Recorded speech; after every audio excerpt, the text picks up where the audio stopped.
اعلی حضرت مفتی اعظم حجت الاسلام بریلی تجھے سلام۔ السلام علیکم ورحمۃ اللہ تعالی وبرکاتہ۔ مرکز اہل سنت جامعہ رضویہ منظر اسلام کے یوٹیوب چینل ہم سبق درس نظامی میں آپ کا خیر مقدم ہے۔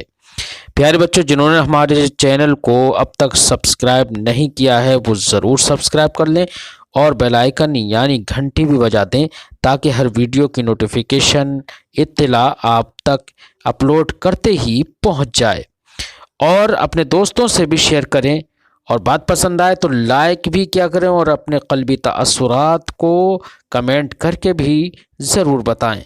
اب آپ کے سامنے جامعہ رضویہ منظر اسلام کے ایک اہم استاذ حضرت مولانا مفتی محمد ابراہیم صاحب قبلہ آپ کو نور الانوار کا درس دیں گے۔ آپ ان کے درس کو دھیان سے سنیں۔ بسم اللہ الرحمن الرحیم۔ وَإِنَّمَا يَجُوزُ النَّسْخُ بِالْكِتَابِ وَالسُّنَّةِ مُتَّفِقًا وَمُخْتَلِفًا فَهِيَ 4 صور عندنا خلافا للشافعی فی المختلف۔ نسخ کا بیان چل رہا ہے، یہاں سے یہ بات بیان فرماتے ہیں کہ جائز ہے کتاب اللہ کا منسوخ ہونا اور سنت کا منسوخ ہونا متفق طریقے پر اور مختلف طریقے پر۔ متفق اور مختلف کا مطلب یہ ہے کہ کتاب اللہ کا نسخ ہو کتاب اللہ سے، یہ ہے متفق۔ ایک آیت دوسری آیت سے منسوخ ہو، یہ ہے اتفاق۔ بات سمجھے کہ نہیں؟ اور کتاب اللہ منسوخ ہو سنت سے، یہ ہے مختلف صورت۔ بات سمجھے کہ نہیں؟ کتاب اللہ کا نسخ ہو سنت سے، ایسے ہی سنت منسوخ ہو سنت سے، یہ متفق صورت ہے، اور سنت منسوخ ہو کتاب اللہ سے، یہ مختلف صورت ہے۔ بیٹا بات سمجھا، یہ متفق اور مختلفن کا مطلب، تو کل ملا کر یہ 4 صورتیں ہوں گی۔ کتنی؟ 4۔ کتاب اللہ کا نسخ ہو کتاب اللہ سے، کتاب اللہ کا نسخ و سنت سے، سنت کا نسخ و سنت سے، یہ سنت کا نسخ و کتاب اللہ سے، کل ملا کر 4 صورتیں۔ ٹھیک ہے؟ اختلاف والی جو صورتیں ہیں نا، 2 اختلاف والی صورتیں کہ کتاب اللہ منسوخ و سنت سے، یہ سنت منسوخ ہو کتاب اللہ سے، تو ان اختلاف والی صورتوں میں امام شافعی کا اختلاف ہے۔ وہ یہ کہتے ہیں کہ کتاب اللہ کا نسخ کتاب اللہ سے تو ہوگا، ایسی سنت کا نسخ سنت سے تو ہوگا، لیکن کتاب اللہ کا نسخ سنت سے ہو، یہ سنت کا نسخ کتاب اللہ سے ہو، یہ جائز نہیں، یہ جائز نہیں ہے۔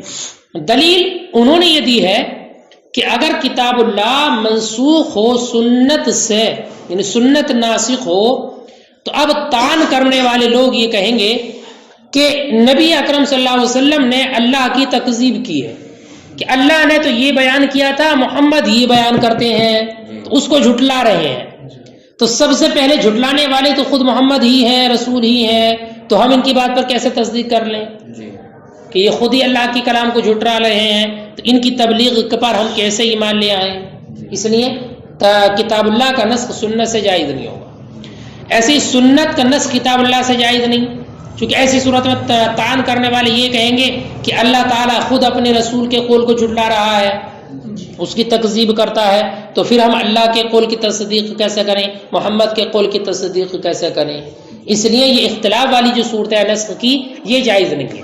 ہاں کتاب اللہ منسوخ ہو کتاب اللہ سے، یہ درست ہے، ٹھیک ہے؟ ایسے ہی سنت منسوخ ہو سنت سے، یہ درست ہے۔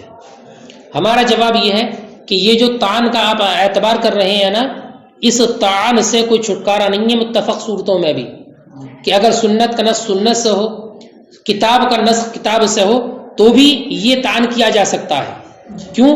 اس لیے کہ اس صورت میں بھی طعن کرنے والے لوگ یہ کہیں گے کہ اللہ تعالی اگر کتاب اللہ منسوخ ہو کتاب اللہ سے، تو اب بھی تو طعن کرنے والا یہ کہہ سکتا ہے کہ اللہ تعالیٰ تو خود اپنے قول کی تکذیب کر رہا ہے نا؟ اگر سنت کا نسخ سنت سے ہو اتفاق والی صورت میں، تو طعن کرنے والا یہ بھی کہہ سکتا ہے کہ محمد عربی تو خود اپنی بات کو جھٹلا دیتے ہیں، پہلے کچھ کہا تھا اب کچھ کہہ رہے ہیں، تو اس طعن سے کوئی چھٹکارا نہیں ہے، لہذا اس کا اعتبار نہیں کیا جائے گا، یہ تو بے وقوف جاہلوں سے صادر ہوتا ہے۔ بیٹا بات سے میں آ گئی؟ دیکھو فرماتے ہیں وَإِنَّمَا يَجُوزُ النَّسْخُ بِالْكِتَابِ وَالسُّنَّةِ، اور جائز ہے کتاب اور سنت کا نسخ، نسخ جائز ہے کتاب سے ہے نا اور سنت کا، کیا دونوں کا نسخ جائز ہے؟ متفق اور مختلف صورتوں میں۔ فیجوز تو جائز ہے کتاب کا نسخ کتاب سے اور سنت سے، وقضا اور ایسے ہی جائز ہے نسخ السنہ بالسنہ، سنت کا نسخ سنت سے اور کتاب سے۔ فہی اربع صور عندنا، تو یہ ہمارے نزدیک کل ملا کر 4 صورتیں ہوئی، خلاف للشافعی، امام شافعی کے برخلاف اختلاف والی صورتوں میں۔ فلا يجوز عنده، تو ان کے نزدیک جائز نہیں ہے الا نسخ الکتاب بالکتاب، مگر کتاب اللہ کا نسخ کتاب اللہ سے، والسنہ بالسنہ، اور سنت کا نسخ سنت سے، تمسکا دلیل کرتے ہوئے پیش کرتے ہوئے اس بات سے بانه لو جاز نسخ الکتاب بالسنہ، کہ اگر کتاب اللہ کا نسخ جائز ہو سنت سے، ليقول الطاعنون، تو طعن کرنے والے کہیں گے ان الرسول اول ما كذب اللہ، کہ رسول پہلے وہ انسان ہے جنہوں نے اللہ کی تکذیب کی ہے، فکیف یؤمن باللہ بتبلیغی، تو ہم کیسے اللہ پر ایمان لے آئیں ان کی تبلیغ پر۔ ولو جاز نسخ السنہ بالکتاب، اور اگر سنت کا نسخ جائز ہو کتاب اللہ سے، لیقول الطاعنون، تو طعن کرنے والے کہیں گے بان اللہ تعالی کذب رسولہ، کہ اللہ تعالیٰ نے تکذیب کی اپنے رسول کی، فکیف نصدق قولہ، تو ہم اس کے قول کی تصدیق کیسے کریں۔ قلنا، ہم کہتے ہیں مثل هذا الطعن لا مفر عنه في المتفق ايضا، اس جیسے طعن سے اتفاق والی صورتوں میں بھی مفر نہیں ہے، چھٹکارا نہیں ہے۔ وهو صادر من السفهاء الجاهلين، اور یہ طعن صادر ہوتا ہے بے وقوف جاہلوں سے، فلا يعبأ به، تو اس کا اعتبار نہیں کیا جائے گا۔ وتمسك الشافعي ايضا في عدم جواز نسخ الكتاب بالسنة، سنو ایک دلیل تو امام شافعی کی یہ ہوگی طعن والی، دوسری دلیل امام شافعی کی یہ بھی ہے کہ کتاب اللہ کا نسخ سنت سے جائز نہیں ہے۔ اس پر دلیل یہ ہے کہ ایک حدیث میں یہ ہے کہ نبی اکرم نے ارشاد فرمایا اذا روی لکم عنی حدیث، جب تم سے میری جانب سے کوئی حدیث پہ روایت کی جائے تو تم اس کو کتاب اللہ پر پیش کرنا، اصول شاشی میں بھی حدیث آئی ہوگی، اگر وہ کتاب اللہ کے موافق ہو تو اس کو قبول کرنا ورنہ رد کر دینا۔ تو بیٹا اگر کتاب اللہ کے موافق ہو تبھی تو قبول کی جائے گی، اور نسخ کے لیے ضروری ہے مخالف ہونا، اور مخالف کے لیے حضور نے فرمایا اس کو رد کر دو، تو جب رد کرنا ضروری ہے تو نسخ کیسا ہو سکتا ہے؟ ٹھیک ہے۔ وتمسک الشافعی ایضا، اور امام شافعی کا تمسک یہ بھی ہے کس بارے میں؟ فی عدم جواز نسخ الکتاب السنہ، ہے نا، کتاب کا نسخ سنت سے جائز نہ ہونے کے بارے میں، بقولی، اس قول سے اذا روی لکم عنی حدیث، جب تم سے میری طرف سے کوئی حدیث روایت کی جائے، فاعرضوه علی کتاب اللہ تعالی، تو اس کو اللہ تعالیٰ کی کتاب پر پیش کرو، فما وافقہ، تو جو اس کے موافق ہو، کس کے؟ کتاب اللہ کے، فاقبلوا، تو اس کو قبول کر لو، والا فردوا، ورنہ تو اس کو رد کر دو۔ فکیف ینسخ بها، تو وہ کیسے اس کو منسوخ کرے گا؟ کون؟ سنت، حدیث کیسے اس کو منسوخ کرے گی؟ وفی عدم جواز نسخ سنہ بالکتاب، سنو بیٹا ایک اور دلیل اس بارے میں کہ سنت کا نسخ کتاب سے جائز نہیں ہے امام شافعی کے نزدیک۔ دلیل وہ یہ دیتے ہیں کہ اللہ تعالیٰ نے قرآن مقدس میں ارشاد فرمایا وَأَنزَلْنَا إِلَيْكَ الذِّكْرَ لِتُبَيِّنَ لِلنَّاسِ، وَأَنزَلْنَا إِلَيْكَ الذِّكْرَ، اور ہم نے آپ پر ذکر اتارا، ذکر، اور ذکر سے مراد بیٹا قرآن ہے، اِنَّا نَحْنُ نَزَّلْنَا الذِّكْرَ وَإِنَّا لَهُ لَحَافِظُونَ، یہاں بھی ذکر سے مراد قرآن ہے۔ تو ذکر سے مراد قرآن ہے کہ ہم نے آپ پر قرآن نازل کیا، کیوں نازل کیا؟ اس کے بارے میں فرمایا لِتُبَيِّنَ لِلنَّاسِ مَا نُزِّلَ إِلَيْهِمْ، تاکہ تم لوگوں کے لیے وہ بیان کرو جو ان کی طرف نازل کیا گیا ہے۔ بیٹا بات سمجھ آئی گی نہیں؟ تو اگر سنت ناسخ بن جائے تو ناسخ جب بن جائے گی تو بیان نہ بن سکے گی، حالانکہ علت یہ ذکر کی ہے تاکہ تم بیان کرو، تو بیان تو اسی وقت ہوگا جب کہ ناسخ نہ ہو۔ اگر سنت کتاب اللہ کے لیے ناسخ بن جائے تو بیان کہاں واقع ہو؟ ٹھیک ہے۔ وفی عدم جواز نسخ السنہ بالکتاب، اور سنت کے عدم جواز کے بارے میں کتاب اللہ سے، سنت کے نسخ کے عدم جواز کے بارے میں یہ ہے لِتُبَيِّنَ لِلنَّاسِ مَا نُزِّلَ إِلَيْهِمْ فَلَوْ نُسِخَتْ السُّنَّةُ بِهِ، تو اگر منسوخ ہو جائے یا منسوخ کر دیا جائے سنت کو اس کے ذریعے، کس کے ذریعے بیٹا؟ کتاب کے ذریعے، لم تصلح بیان اللہ، تو یہ اس کے لیے بیان نہ بن سکے گا۔ قلنا، ہم کہتے ہیں لما کان النسخ بیان مدت الحکم المطلق، بات بیٹا وہی ہے جو شروع میں آئی تھی کہ نسخ حکم مطلق کی مدت کا بیان کرنا ہے۔ نسخ کیا ہے؟ آیت شروع میں یہی عنوان مانا تھا کہ نسخ جو ہے یہ حکم مطلق کی مدت کا بیان کرنا ہے۔ اللہ تعالیٰ کے حکم میں تو اللہ تعالیٰ کے علم میں تو پہلے سے یہ بات تھی کہ یہ حکم ایک مدت معینہ تک ہے، لیکن بندوں سے اس کا ذکر نہیں کیا۔ اس حکم مطلق کی مدت کا بیان کرنا ہے، تو صرف مدت کا بیان کرنا ہے۔ لہذا جائز ہے کہ اللہ تعالیٰ اپنے رسول کے کلام کی مراد مدت کو بیان کر دے۔ رسول کا کلام ہے اور یہ کلام کب تک کے لیے ہے، اس کی مدت کو بیان کر دے۔ اللہ رب العزت یہ اللہ کا کلام ہے اور اس کلام کی مدت کو بیان کر دے نبی اکرم صلی اللہ علیہ وسلم، اس میں کوئی حرج نہیں ہے۔ قلنا ہم نے کہا لما کان النسخ بیان مدت الحکم حکم المطلق کہ نسخ بیان کرنا ہے حکم مطلق کی مدت کا، جازا تو جائز ہے ان یبین اللہ مدت کلام رسولہ کہ اللہ بیان کر دے اپنے رسول کے کلام کی مدت کو، او رسولہ یا اس کا رسول بیان کر دے مدت کلام ربی اپنے رب کے کلام کی مدت کو۔ تو کل ملا کر یہ 4 صورتیں ہوئی ہمارے نزدیک۔ اب یہاں سے مصنف ہر ایک کی مثال ذکر کرتے ہیں۔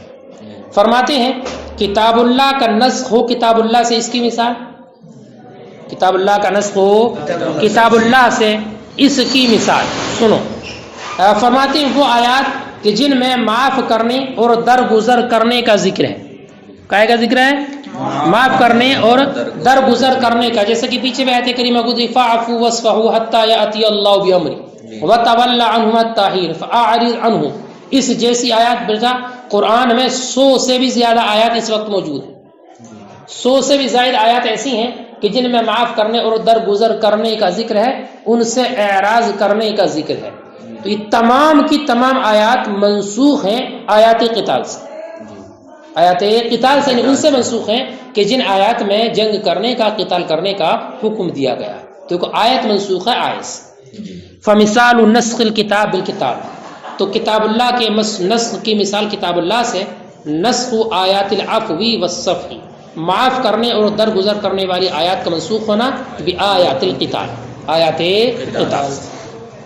ونسخ السنہ بالسنہ، اور دوسری قسم یہ ہے کہ سنت کا نسخ سنت سے ہو، اس کی مثال نبی اکرم صلی اللہ علیہ وسلم نے حدیث پاک میں ارشاد فرمایا، سنو ابتدائی زمانہ میں چونکہ بیٹا اہل عرب میں بت پرستی یہ عام تھی، ہے نا، ان کا شیوا تھا، ایسی قبروں کی پوجا کرنا ان کے لیے ایک عام بات تھی، ہے نا، ستاروں کی طرح طرح سے جس کا جو معاملہ تھا اس کی عبادت کرتے تھے۔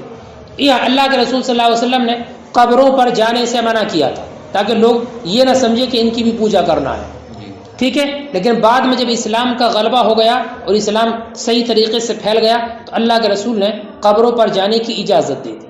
دیکھو پہلے منع کیا تھا، بعد میں اس کی اجازت دی، تو یہ کتاب حدیث کا نسخ ہے حدیث۔ ونسخ السنہ بالسنہ، اور سنت کا نسخ سنت سے، اللہ کے رسول کا ارشاد انی کنت نہیتکم عن زیارت القبور فزوروها، کہ میں نے تمہیں منع کیا تھا زیارت قبور سے، اب تم اس کی زیارت کرو۔ ونسخ السنہ بالکتاب، 2 صورتیں ہوئی بیٹا۔ تیسری صورت یہ ہے کہ سنت کا نسخ ہو کتاب اللہ سے، کس کا؟ سنت منسوخ ہو کتاب اللہ سے۔ مثال سنو، اس کی مثال یہ ہے کہ نبی اکرم صلی اللہ علیہ وسلم جس وقت مکہ مکرمہ میں تھے، بس میری بیٹا کہاں نماز پڑھتے تھے؟ خانہ کعبہ کی طرف منہ کر کے نماز پڑھتے تھے، ہے نا۔ تفسیر میں آپ نے پڑھا ہوگا، دوسرے پارے کے شروع میں پوری تفسیر پڑھ چکے ہو۔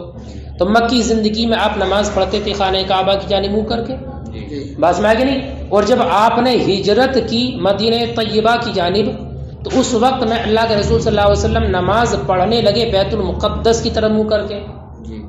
کہاں بیٹا؟ بیت المقدس کی طرف نماز پڑھنے لگے۔ کتنے دن پڑھی؟ تو اللہ کے رسول صلی اللہ علیہ وسلم بیت المقدس کی طرف منہ کر کے نماز پڑھنے لگے یہود کے دلوں کو نرم کرنے کے لیے، کیونکہ یہودیوں کا قبلہ وہی تھا، اس لیے تاکہ یہ لوگ یہ سمجھے کہ محمد عربی اور صحابہ اکرام ہمارے قبلے کی طرف منہ کر کے نماز پڑھتے ہیں، اور اس وجہ سے یہ لوگ بھی اسلام قبول کر لیں۔ اللہ کے رسول صلی اللہ علیہ وسلم نے بیت المقدس کو اپنا قبلہ بنایا، اس کا ثبوت حدیث سے، اس کا ذکر حدیث میں ہے، قرآن میں نہیں ہے کوئی بھی بیٹا، حدیث سے اس کا ثبوت ہے۔ لیکن اللہ کے رسول صلی اللہ علیہ وسلم کی دلی تمنا اور آرزو یہی رہتی تھی کہ میرا قبلہ وہی ہو جو حضرت ابراہیم کا بنایا ہوا خانہ کعبہ ہے نا. اللہ کے رسول صلی اللہ علیہ وسلم کی اس امید کو اللہ نے پورا کیا. 16 مہینے یا 17 مہینے صحابہ کرام نے بیت المقدس کی طرف منہ کر کے نماز پڑھی مدینہ منورہ. پھر بعد میں حکم نازل ہوا فولی وجہک شطر المسجد الحرام. تو یہ حدیث کا نسخ ہے کتاب اللہ سے. ٹھیک ہے. ونسخ الکتاب بالسنہ ونسخ السنہ بالکتاب، اور سنت کا نسخ کتاب اللہ سے یہ ہے ان التوجہ فی الصلاۃ الی بیت المقدس، اور مقدس دونوں پڑھ سکتے ہیں بیٹا، کہ متوجہ ہونا نماز میں بیت المقدس کی جانب فی وقت قدوم المدینہ، مدینہ آنے کے وقت میں کان ثابتا بالسنہ بالاتفاق، یہ بالاتفاق سنت سے ثابت ہے. ثم نسخ بقولہ، پھر اس کو منسوخ کیا گیا اس قول سے فولی وجہک شطر المسجد الحرام. تینوں صورت ہو گئی بیٹا. ونسخ الکتاب سنہ، اور کتاب اللہ منسوخ ہو سنت سے، کتاب اللہ کا نسخ ہو سنت سے. اس کی مثال سنو. آیت کریمہ میں اللہ نے ارشاد فرمایا لا یحل لک النساء من بعد، تمہارے لیے اس کے بعد عورتیں حلال نہیں ہیں.